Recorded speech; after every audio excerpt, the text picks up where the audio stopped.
CV ini adalah untuk senyawa-senyawa anorganik, ya. Nah, biasanya senyawa anorganik ini kita bisa bahas dengan senyawa kation dan anion. Nah, mungkin kalau misalnya boleh mengingat kembali, ion itu apa sih? Kalau saya tanya. Ada yang masih ingat nggak? Ion. Kita sekarang berbicara kation, anion, kation golongan 1, 2, nanti itu terus saja kation, uji kation berapa? Golongan 2, golongan 3. Tapi kita nggak tahu kation itu apa. Kalau ion muatan mungkin. Kalau ion apa? Suatu atom atau muatan yang bermuatan listrik, bukan, Bu? Oke, nah itu ya. Jadi tadi ada yang menyampaikan suatu senyawa, ya. Jadi unsur atau senyawa yang memiliki muatan. Nah, muatan itu bisa muatan positif, bisa muatan negatif. Gitu kan ya, kalau ada positif pasti negatif. Nah, apabila unsur atau senyawa tadi yang bermuatannya positif, berarti itu dikategorikan sebagai kation atau anion? Oke, bagus. Masih ingat ya, kation. Ini juga dasar-dasar yang biasanya suka dilupakan nih ketika nanti Anda sudah mau ujian sidang. Biasanya ini kan simpel ya, nanyain ion tapi bisa gitu. Makanya biar tidak usah dihafalkan, tapi Anda sudah paham sih, nanti pasti ingat dengan sendirinya. Jadi bisa unsur, bisa senyawa, yang penting dia ada muatannya. Ketika muatannya membentuk ion positif, berarti dia dikatakan kation. Kalau misalnya ionnya negatif, berarti dia akan membentuk suatu anion. Gitu. Nah, nanti juga ada biasanya pembentukan kation dan anion ini memerlukan suatu elektron. Ya, apakah dia melepas elektron atau menarik elektron? Sekarang kita berbicara kation dulu. Kalau kation itu melepas elektron atau menarik elektron? Melepas.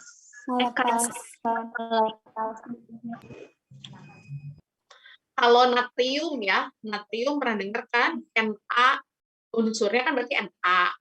Dia akan berubah menjadi kationnya apa? Na plus apa Na minus? Na plus. Na plus, berarti di sana plusnya plus 1 ya. Artinya melibatkan satu elektron tuh yang terlibat. Tapi pertanyaannya, ketika Na menjadi Na plus, dia itu melepas elektron atau menarik elektron? Satu elektron, benar. Melepas, Bu.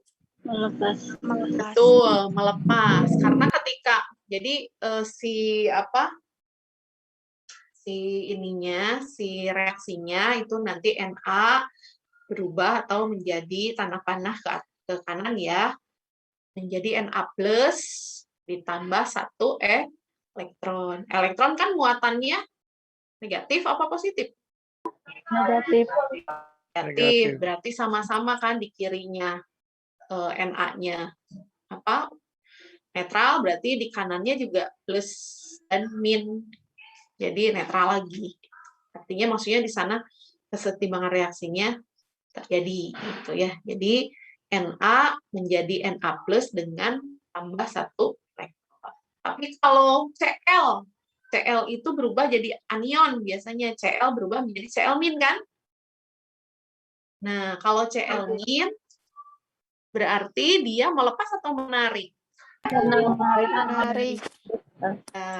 Menarik. Jadi si Cl-nya menarik 1 elektron sehingga Cl tambah 1 elektron menjadi tanda panah ke kanan jadi Cl in. Tuh. Oke, masih ingat ya itu di kimia dasar. Saya hanya mereview aja. Nah, berarti di situ Anda sudah paham kation itu apa, anion itu apa. Nanti mungkin ada reaksi-reaksi yang ada elektronnya, itu udah bisa dipahami ya dengan sendirinya.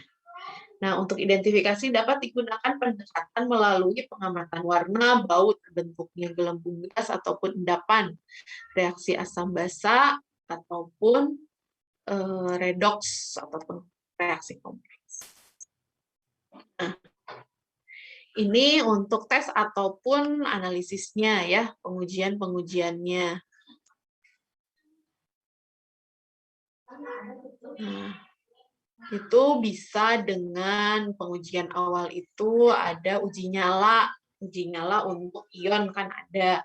Kemudian untuk tes kation itu tadi ya bisa nanti ada beberapa reaksi yang digunakan untuk ujinya, mulai dari uji dengan sodium hidroksida atau natrium hidroksida NaOH, atau dengan amonium solution atau larutan amonia, atau dengan reaksi khusus atau uji khusus ya.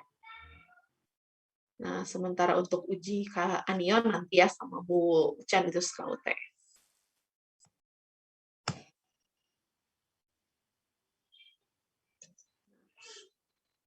Ketika nanti kita menganalisis, ini bisa kita amati ya, namanya analisis itu kan identifikasi, pengamatan, bisa dengan reaksi warna, bisa dengan pemanasan, bisa dengan pokoknya reaksi-reaksi kimia yang bisa dilakukan mulai dari sifat fisikokimia dan juga reaksi-reaksi kimia. Nah, untuk perubahan pada pemanasan ini juga kita bisa tentukan beberapa hal yang mungkin dia teridentifikasi ataupun kualitatifnya kita bisa tentukan ya pada saat ini. Jadi kayak kita kalau misalkan menentukan atau memastikan orang gitu ya. Nah, ini kan kita menganalisis ya, mencari kayak tebak-tebak tebak-tebak berhadiah. Nah, ini juga sama, maksudnya prinsipnya di awal itu kita kan nggak mungkin langsung satu kali analisis atau satu kali percobaan itu kita tahu zat itu jawabannya X misalnya. Enggak, tapi mulai dari pendahuluan dulu, mulai dari ada perubahan-perubahan enggak. Nah, di sini biasanya ada beberapa perubahan pada saat pemanasan. Nah, biasanya dilakukan di dalam tabung uji, kemudian dipanaskan, nanti terlihat apa yang berubah atau apa yang bisa kita amati. Kalau misalkan untuk zat-zat organik, ini biasanya terjadi pengarangan karena adanya pembakaran karbon dioksida ya, dan karbon dioksida. Karena kan ada karbonnya, ada hidrogennya, ada oksigennya ya kalau zat organik. Kemudian ternyata ketika dipanaskan itu hitam tapi tidak disertai dengan pembakaran dan bau. Ini kemungkinannya dia bisa menjadi garam CuMNNI. Kemudian ada warna yang ketika dipanaskan itu muncul warnanya kuning ya pada panas, tapi ketika didinginkan dia jadi putih. Ini kemungkinannya bisa ZNO atau garam ZNO. Kemudian ada lagi yang bisa berwarna pada saat panas itu kuning coklat, tapi ketika dingin dia kuning. Ini bisa SNO2 atau BiO2. Atau bisa berwarna kuning pada saat panas dan dingin, ini kemungkinannya PbO dan garam Pb. Dan juga coklat, bisa CD atau CDO.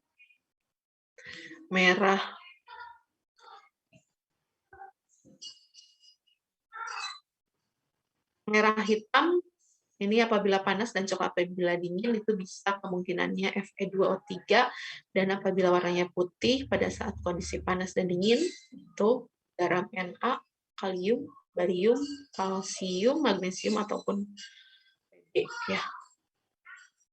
Timbal.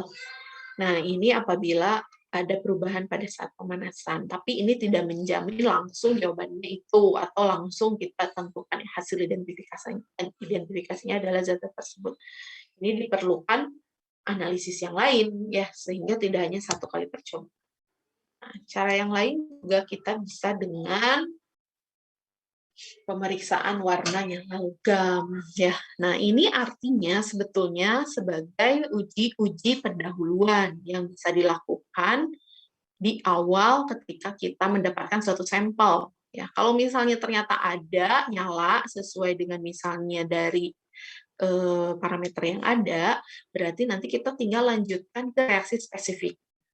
Ya.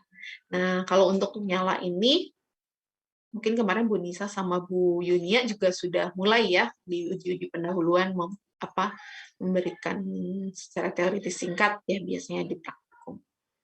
Jadi ini tinggal di zatnya nanti dilihat nyalanya apa. Biasanya sedikit zat dalam gelas arloji dibasahi dengan HCl pekat, kemudian kristalnya nanti dipijarkan menggunakan kawat platina atau kawat nikel. Ini untuk kation ya. Biasanya kalau untuk anion biasanya menggunakan kawat Cu. Nah, kemudian dipanaskan di atas bunsen atau di atas api.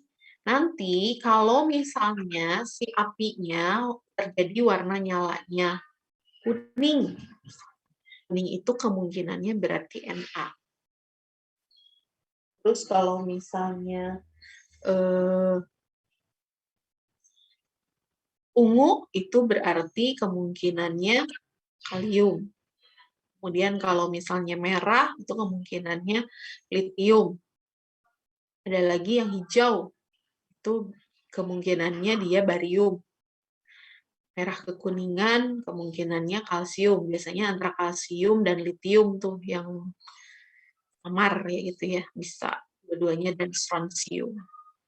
Nah, tapi kalau misalkan jeli ini berbeda ya merahnya. Tapi kita bisa langsung pastikan itu bukan dengan cara ini. Ini hanya sebagai uji pendahuluan. Sehingga kalau ketika kita lihat di uji nyala ada hijau, berarti kita mengkerucutkan ke barium ya. Nah, nanti pasti kita akan uji lagi nih cara spesifik untuk uji barium seperti apa. Itu nanti ada di uji penggolongan. Ya, kalau nanti jawabannya berarti Na, Na+, K+, Li+, Ba. Ba golongan berapa? 1 atau 2? 2, Bu. Oke, golongan di ini ya, golongan di apa? Di sistem periodik 2. Berarti Ba berapa plus? 2 plus. Ba 2+, Ca 2+, Sr 2+. Nah, itu nanti jawabannya kan berarti dalam bentuk kation.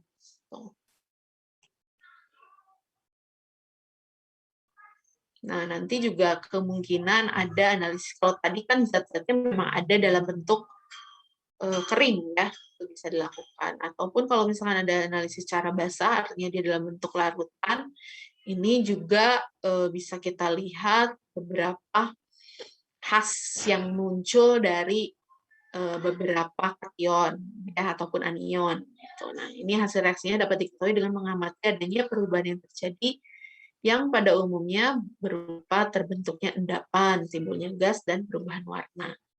Ini apabila dilarutkan dalam pelarutnya air, ternyata ada beberapa yang khas. Untuk Cu2+, biasanya warnanya biru. Cr3+ warnanya hijau, Fe2+ warnanya hijau, Fe3+ warnanya kuning kecoklatan, Mn2+ merah muda, Ni2+ hijau, CrO4 kuning, dan MnO4 itu ungu. Jadi ini beberapa uji yang memang spesifik dengan ciri-ciri apabila dia dilarutkan dalam air.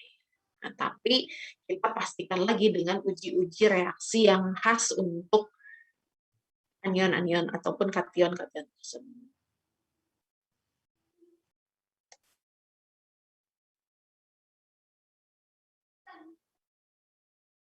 Nah, kemudian ini saya paparkan sedikit ya, terakhir nih.